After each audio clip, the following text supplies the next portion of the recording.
Hello, hello. Welcome, guys. This is Backspace Cadet.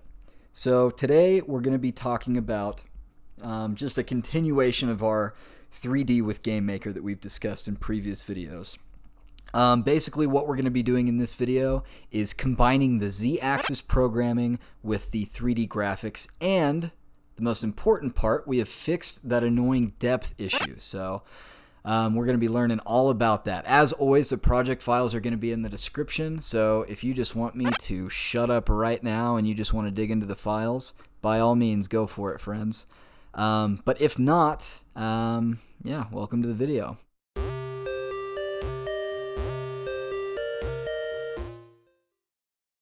First, I want to show you guys, if you didn't know already, what the depth issue was in the previous videos. Now, to be honest, I kind of just, originally when programming this, I designed it with the idea in mind that you could just kind of ignore the depth issue and just place objects spaced out, but quite clearly, that's just not what everybody wants to do, and that's understandable. So I'll just show you. Yeah, you guys see that weird depth issue? Yeah, that's not good. But don't worry. The good news is this is the old project, ladies and gentlemen. The new project, the beautiful, refined, polished project, looks a little bit sexier, I must say. You don't get any of that weird clipping, none of that horrendous mess. And a lot of you, saw the nano devlogs and you were kind of wondering like, hey, you fixed that depth issue, didn't you? So here I am showing you guys how to do it.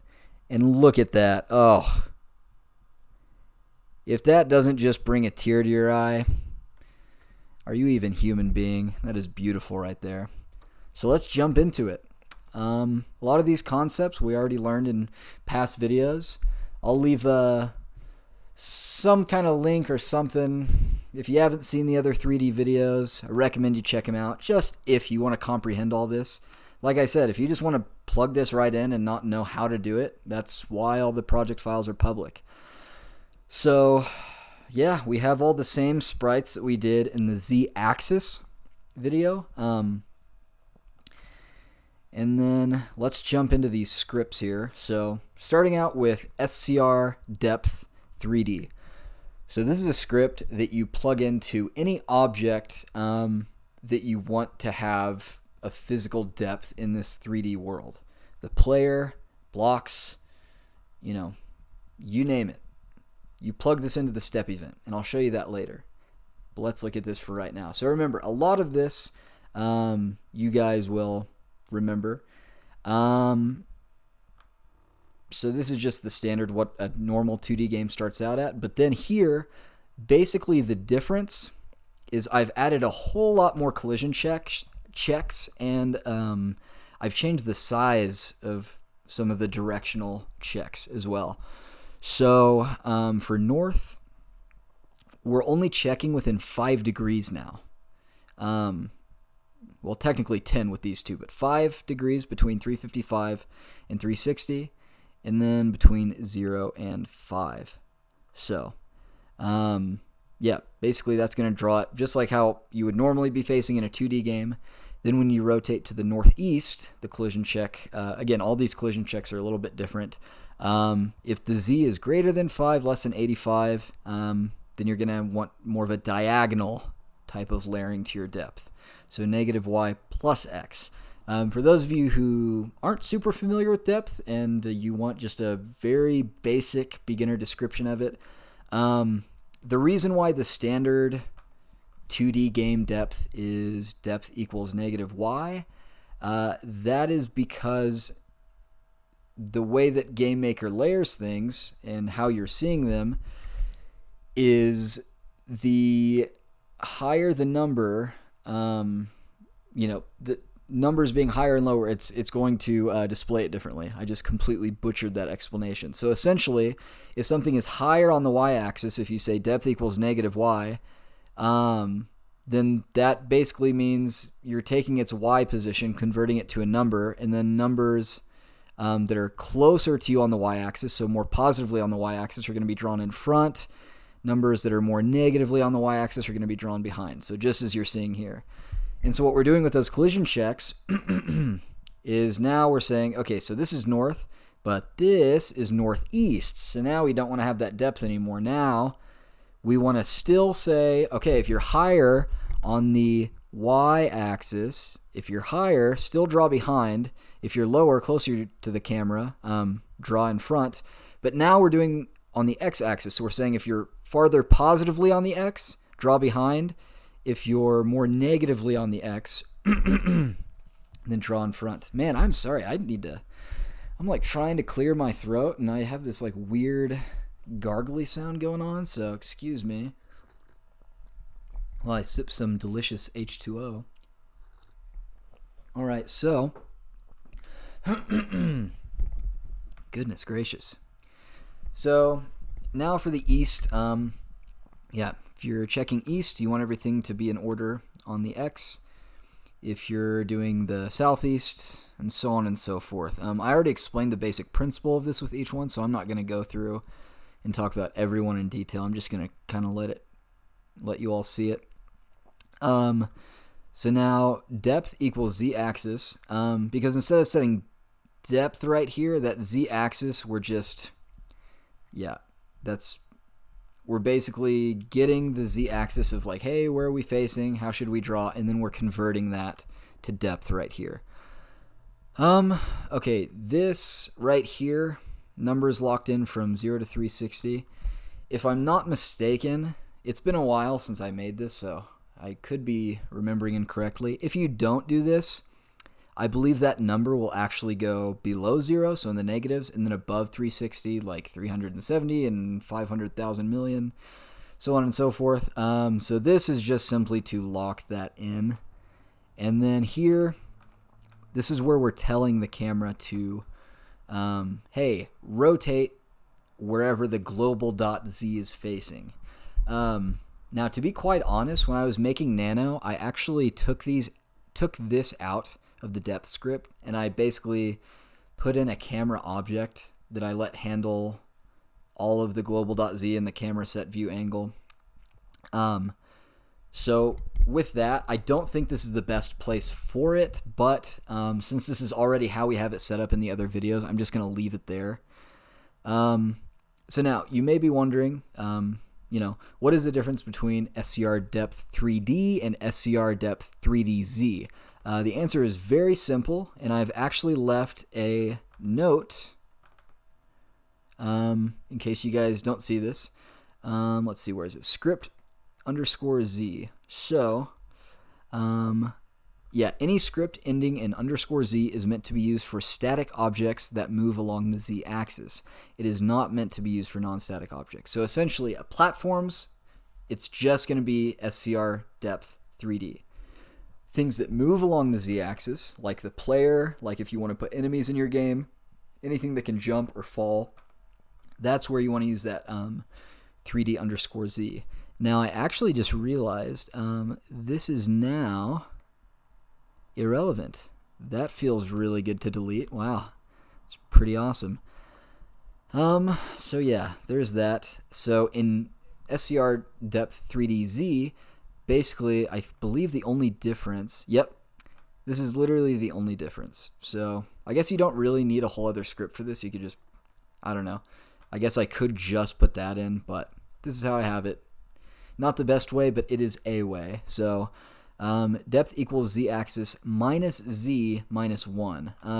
Now, the reason that minus 1 is there is because if it's just, z-axis minus z, if your player z is at 32 and you're perfectly on the ground of a 32 block platform, 32 is equal to 32, therefore sometimes there will be this weird depth issue. So that minus 1 is just to kind of set it at 33 instead of 32 if you're on that block, if that makes sense. And yeah, like I've said before, if you guys have any questions, if some of this stuff doesn't make sense, feel free to ask me in the comments. Or shoot me an email. I'll try and get back to everybody that I can. Now, let's talk about SCR draw sprite stacked. We already know a little bit about this, but this takes the traditional code that we had in our other 3D video, and this adds a more dynamic, well, it incorporates the z-axis is what I'm trying to say. So we're just setting some variables. X-axis equals length or x. Length is 1, and then the direction is global.z minus 90. Same with the y, but we're using length or y. Now basically what these two things are doing is they're coming into play here. And so essentially, as I've said before, this is just telling it, hey, this is where the camera is facing, because the global.z is what controls that. Minus 90, I left a note right here, global.z minus 90, otherwise everything will go to the right. I didn't program the global.z to interact with direction properly. It was 90 degrees off. Again, my bad. Could have done it better, but this is just a way to do it. So yeah, minus 90 will make it to where not everything is facing towards the right. If you want to see what that looks like, feel free to take it out and see for yourself. So I've already explained sprite stacking. This is basically saying, hey, sprite stack in the direction that the camera is facing, you know, the number of times for however many layers are to the image. And yeah, it's just how it was working in the last video.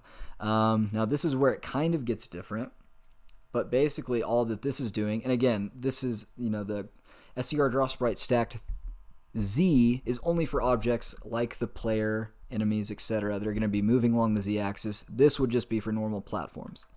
This, although, is basically doing that exact same thing, but the only difference here is that we are adding z for the length instead of 1.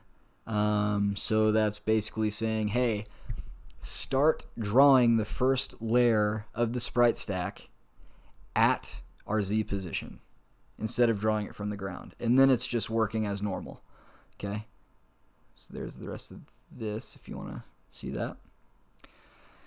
Okay, moving on to draw sprite 3D. So now remember, the difference between sprite stacking scripts and the draw sprite 3D scripts, these are for images like this, where each layer of the image is drawn in a frame, and these are all stacked 1 pixel on top of each other. Whereas something like the player, this is just a single image that you want to rotate with the camera to look like it's 3D, even though it's not being sprite stacked. Okay? So that's what this is for. And that's really simple. All this is doing is, okay, so if you see these little conditions down here for rotation, rotate it negatively on the global Z. The reason that it's negatively, I will say again, is because I didn't program this with the thought in mind of, hey, I need to make this perfectly line up with how GameMaker handles direction. That is why. And then the only difference between that and this, and again, underscore Z would be for something like the player. And if I said earlier that this would be for something like the player, that's only if your player is sprite stacked, if you didn't catch that. So this is the one that we are using in the player. And then all that this is doing, again, it's saying, hey, start drawing this, but on the Z. And then this is just, oh, and you know what, actually I should probably, can't remember if I showed you guys all of this one if you aren't downloading it. Here's the very end of that. And then for the shadow, this is basically drawing this little guy on the ground of where you are. So it checks where the platform is below you, and then it draws that, but it stays on the Z floor. Well, hey, good news. We got all of the boring stuff out of the way, all the scripts. Now it's smooth sailing from here. Okay, so the non-static parent. So non-static, these are all like blocks and just things that are not static. They don't move around like the player does. So here we're just doing our SCR depth 3D, and then yeah, we have a child of the block parent. So this is just handling the depth. This is inheriting that depth. And you may be wondering, why didn't you just make these the children of the non-static parent? The reason that I did that is because I programmed this with the flexibility in mind of you might want yeah, that blocks aren't always going to be static, and I guess that would also be true for the push blocks. And yeah, by the way, if you want to implement the push blocks into this, I know I don't have this in here. If you guys really want that, I might be able to make a tutorial out of this, but to my knowledge, you can just plug in the same code that you have with the push blocks, but instead of checking for key press WASD, you would just have to check like a direction. So it'll be a little bit complicated. If you guys really want to see that, leave a comment and maybe I'll throw a tutorial in there. So yeah, and then these, you have to manually set the Z height right there. Parent is the block parent, and then yeah, we're just calling on those scripts. Super easy. Same thing here, manually setting that with the block parent, and then yeah, doing that. Now onto the static parents, and again, this is something like the player, the camera, things that move around, and notably move around on the Z. So we're getting that depth, okay? And then this, yeah, that's really all there is to it. Now this is like the biggest chunk of code out of any of the objects, so it's really not all that much. I'll go over it with you. So in the create event, I'm creating this camera just at the create event. This is just if you want a smooth camera in your game. Here, I'm setting the X and Y speed, so how fast you move on the X and Y axis on the ground. Now for all the Z variables, yeah, you start out on the ground, so your Z position is 0. Your Z floor is 0 because you start out on the ground and you start out at the position of 0 on the Z axis, so therefore, you are on the Z floor. Z speed, so the speed in which you can jump, is 3. Feel free to tweak these numbers as you wish. Z gravity is 0, but it changes and it applies downforce. So this number is going to be constantly changing. It's not a constant like Z speed or like speed. Z jump is false, so this is basically true or false. Are you in the air? If so, Z jump is true. Are you not in the air? Then Z jump equals false. Camera rotation speed equals 3, the speed that the camera rotates. So if you want a really quick camera, you can change that to like 5, maybe even 10 if you're feeling spunky. If you want a really slow camera, you could do 1 or even like, you know, whatever is less than 3. And then the global.z, this is the direction that the camera is facing. Global.z controls the z-axis in which objects are drawn globally. Okay? Again, that might not be the best place to set it, and I think I might have set it in the camera in Nano, but that's just where it is for now. Step event. So this is where all the jumping code takes place, and a lot of this is very similar to the z-axis video. Really, the only difference is that instead of moving on the x and y, we're constantly converting our facing positions with length or x and length or y. So we're inheriting that depth from the static parent. I've already gone over a lot of this, but I'll go over it again. If z jump equals true, so if you're in the air, your z is being added by, oh my goodness, I can't talk. Your z is increasing by your z speed. Goodness gracious. And then if you're not on top of a block, so if you're not, if you don't have an instance place collision with the block, then your z floor must be 0 because where there are no blocks, the lowest point you can get to is 0. Okay? If you're not on the ground, if z is not less than, not not less than or equal to z floor, your z is being subtracted by z grav, and then your z gravity is increasing by 0.2 every single step. So there's where I said, remember, it's not a constant. It's constantly changing, though. That is one way it's constant. And so, yeah, you're just being slowly pulled down gradually. So the reason that I do this instead of z minus equals 1 is because, the way gravity works in real life, the farther that you fall, the more speed you're going to pick up and momentum and, all that fun science mumbo jumbo. And then stop falling when you hit the floor. So this basically prevents your z from not going all the way down to -1 million and you're way underneath the floor somehow. Yeah, the +1 right here, if z is less than or equal to z floor +1, the reason why is because if you don't have that +1, sometimes there's this weird glitch where you stick to the ground. I don't know why. I'm sure there's some reasonable explanation. So now, stop falling when you hit the floor. So if this is true, then your z equals your z floor. So snap your z position. Reset your z gravity to 0. So stop applying downforce. And the z jump equals false because you are no longer in the air. Pretty self-explanatory. Maybe. I don't know. Maybe it's not. To me, it is. Now, we are drawing the shadow first. Because if you do it after, it's going to draw your shadow on top of your player. You don't want that. And now, SCR, draw sprite 3DZ. Fun stuff. Yeah, this is simply changing your global Z, which in turn changes your camera angle, and that is being incremented or decreased, should I say, by your camera rotation speed. And then the opposite is true, but it's being added for the key down right. Feel free to change these to any other button you'd like.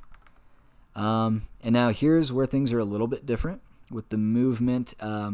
Different from the Z-axis video. From the 3D graphics video is pretty similar, but yeah, just some basic collision checks here. If there's a place with, and so I know a lot of you have told me that you don't really understand entirely some of the 3D movement that's happening here on the X and Y. I would encourage you to look into the functions length or X and length or Y. Those are very, very valuable, and they're way easier to use than you think. I knew about length or X and length or Y for probably a good year, a long time ago, and I just refused to learn it because I was really overwhelmed and thought it would just be really difficult, but it's really easy. If you've done middle school math, then it'll make sense to you. Presumably. Don't feel stupid if it's confusing, but for me, it was simple. So, yeah, instead of just moving the character on the X and Y like in a normal 2D game, we're just doing some conversions here, and this is basically taking the camera angle and then, what you're pushing, which in this case, A, and then it just converts it to, hey, what direction is going to be up based on where the camera is? How can we move towards the direction of the camera, essentially? The same thing is happening with this, but it's moving you right instead of up. I don't really have much to say about that. Same with this, but down. Same with this, but up. Oh, and yeah, I think I meant to say left here, not up towards the camera. This is just an emergency game end, so you don't get stuck in your window. This is just for jumping, so when you hit space, if you're on the ground, so if your Z equals your Z floor, which would mean you're on the ground, now Z jump equals true. And now that triggers all this fun stuff in the step event. And then if you're colliding with the block parent, we're telling it what the inst below is and what the Z floor is. So for those of you who aren't very familiar with collision, let me just explain this to you very quick. This checking for a collision, well, let me think of how to word that. Referring to this collision is very, very different from collision checking. Collision checking, you're making sure that none of the pixels in your hitbox for a player overlaps with a pixel in the hitbox of the block. This is saying if that pixel of my hitbox, or any pixels in my hitbox, overlap with the pixels in the other hitbox. Now you may be wondering, well, if we have a prevention here, how can it be colliding here? And the reason is because we're allowing it to collide if you're higher on the z-axis. So this whole z-axis is arbitrary. We've completely fabricated this from nothing. GameMaker doesn't really have a whole lot of, hardly any built-in 3D functions. So whenever we set that z, we're basically making an allowance for ourselves to pass into the block, but that's because we're above and we're being drawn above. So this is basically saying when we're above a block, but we're on top of it, rather than just above a block, but not on top of it. So when that happens, inst below is the instance of the block that is below you, so the exact block. Because if we did place meeting, I don't think that would work to my knowledge, because this is a parent and it's not a specific object, and there's multiples of it with different z heights. And so now the z floor equals inst below.z. So the z of the block below you. Pretty self-explanatory. And now for the camera, there's not a whole lot. This is the speed of the camera and the create event. And this is just some smooth camera action right here. So that's all there is to it, guys. Like I said, if you have any questions, let me know. Hopefully you guys liked the tutorial. There's more to come. And I'm also working on a game right now that I'm really excited to start talking about. But that's all I'm going to say about it for the time being. So for now, feel free to like and subscribe if you enjoyed the content. Everything helps the channel out. By the way, thank you for over 600 subs, almost 700 subs now. You guys are awesome. But yeah, I won't take up too much more of your time. Remember, project files are in the description. Anyways, yeah, peace out.